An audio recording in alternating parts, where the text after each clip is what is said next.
সময়টা বর্ষাকাল। আমরা তিন বন্ধু, আমি অনিমেষ, আমার সাথে আছে আমার দুই বন্ধু অবি আর রবিন। বৃষ্টি মাত্রই থামলো। আমরা আসছিলাম বেড়াতে। আসার সময় ট্রেন মিস করি। এখন রাত 12টা প্রায়, তাই বাসও পাইনি। যাওয়ার কথা ছিল হরিরামপুর, তাই গাড়ি না পাওয়ায় আমরা হাঁটতে শুরু করি।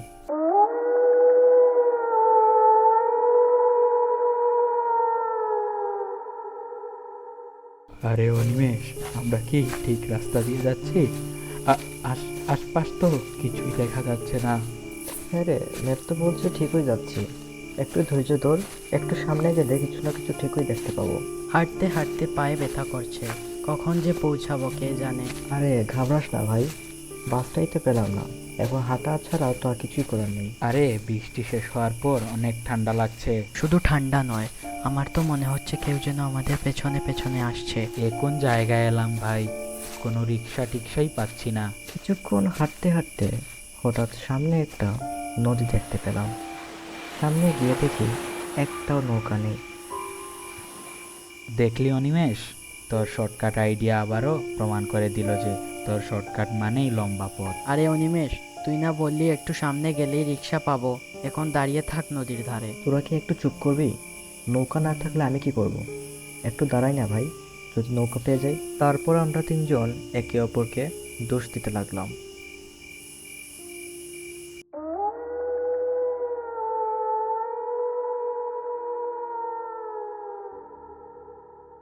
এখন কি সারা রাত নদীর ধারে দাঁড়িয়ে থাকবো?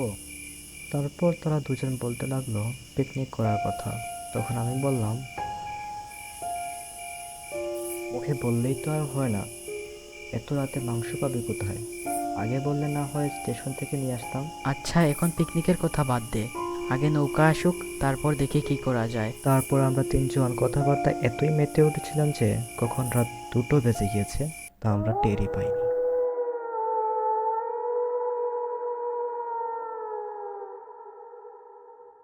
অনিমেষ শোন, রাত অনেক হয়ে গেছে।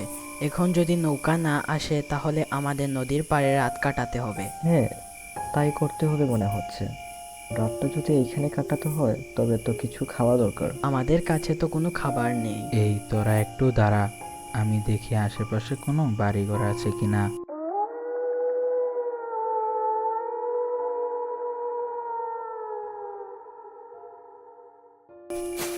কিছুক্ষণ পর অবি দৌড়ে হাঁপাতে হাঁপাতে আমাদের কাছে আসলো। এই শোন, ওই দিকটায় দেখলাম একটা কুঁড়েঘর আছে, পুরনো, কিন্তু চাইলে আজকের রাতটা ওইখানে কাটানো যাবে। সত্যি? আশেপাশে কি আর কেউ আছে? না রে, কাউকেই তো দেখলাম না, একদম ফাঁকা।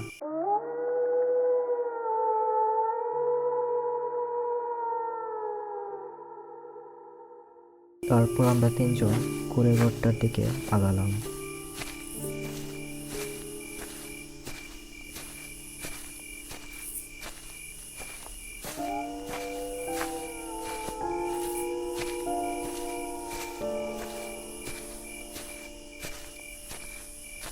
আরে জায়গাটা কেমন যেন লাগছে, এখানে থাকা কি ঠিক হবে? চুপ করে আয় ভাই, ভয় পাস না।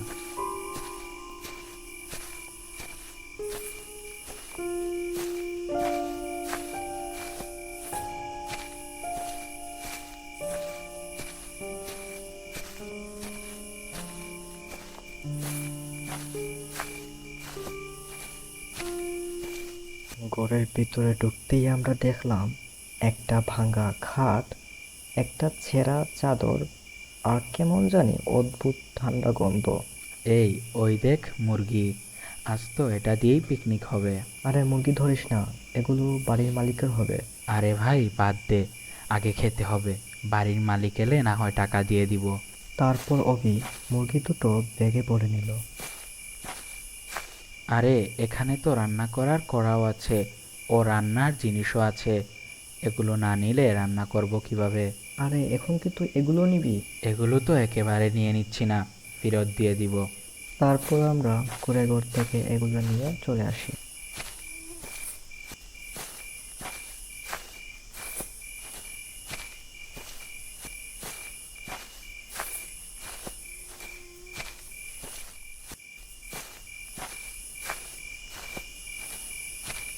আরে নদীর পাশের ফাঁকা জায়গাটায় মুরগির মাংস দিয়ে পিকনিকটা জমেই যাবে ভাই।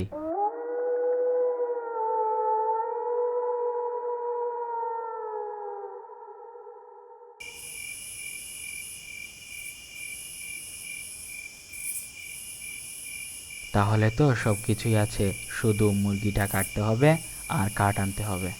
আমি কাঠ নিয়ে আসছি, তুই মুরগিটা কেটে ধুয়ে নিয়ে আয়। আচ্ছা ভাই, ঠিক আছে।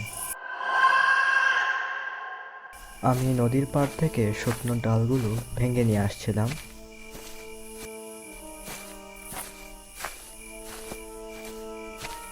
ওইদিকে অভি মাংস ধুয়ে কাঁটাগুলো ফেলতে চলে গেল। সে ফিরে আসছে এমন সময় তার মনে হলো ঠিক তার পেছনে যেন কেউ কিছু একটা ছিঁড়ে ছিঁড়ে খাচ্ছে। অভি একটু ভীতু, তাই সে পিছনে না তাকিয়ে আরো জোরে পা চালালো। আওয়াজটা এখনো আসছে। অভি কোনো দিকে না তাকিয়ে একেবারে তার বন্ধুদের কাছে চলে আসলো।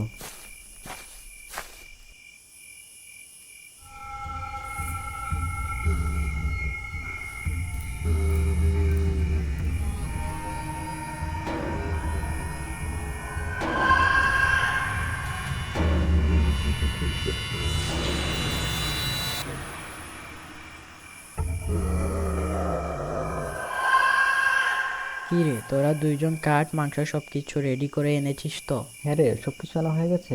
এ কি, কলাপাতা এত নোংরা কেন? কাদা লেগে আছে এগুলোতে। অভি জানা ভাই, নদী থেকে এগুলো ধুয়ে নিয়ে আয়। না না, আমি আর একা যাব না। মাংস ধুয়ে আসার সময় আমার মনে হলো ওইখানে যেন কেউ ছিল। আমি একা যেতে পারবো না, তুইও আমার সাথে চল।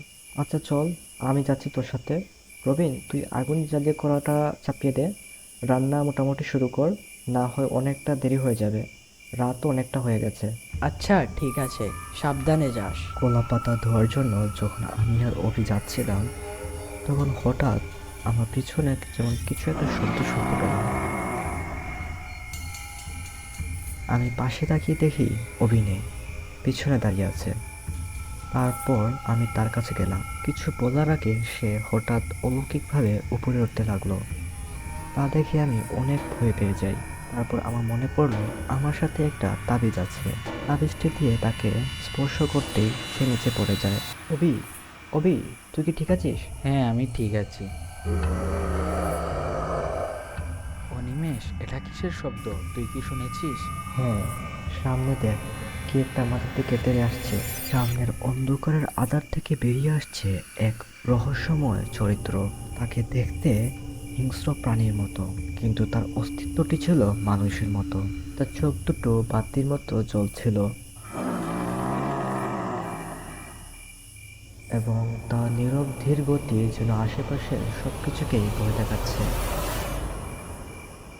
অভি, চল পালাই, পরিস্থিতিটা ভালো মনে হচ্ছে না। আমি আর অভি হাঁপাতে হাঁপাতে রবিনের কাছে গেলাম। রবিন, আমাদের এক্ষুনি এখান থেকে পালাতে হবে।